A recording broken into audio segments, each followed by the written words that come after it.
Instagramga qo'yilayotgan videolardan maqsad mashhurlik yo blogerlik bo'lish emas. Salkam 20 yildan beri baliq pishiradigan bo'lsak, asosiy maqsadimiz Toshkentda qayerda mazali baliq tanovul qilish mumkinligini bilishinglar. Tirik baliq va qovurilgan baliqlar masalasida biror maslahatmikin, biror so'rovlar bo'ladigan bo'lsa, bemalol murojaat qilishinglar uchun mangalda setkada pishgan varianti baloni. Buni ham mazasi o'zimizni jaydari qilib qovurilgan baliq.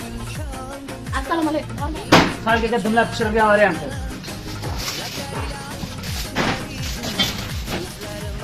Uyingizga shunday boradi, to'rt ochganda shunday ochasiz, maza qilib yeyveradi. Sosga dimlangan balig'imiz.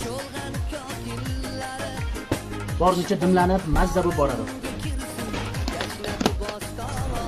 Keyingi balig'imiz sudak kepsi, qiltanog'i yo'q, maza qilib yumshoqqina yeydigan baliq. Ko'rib turganingizdek, baloni varianti ham ko'p, pishirish usullari ham ko'p. Bemalol mana shu raqamlarga telefon qilib aloqaga chiqaverasizlar, gaplashamiz. Salomat bo'linglar.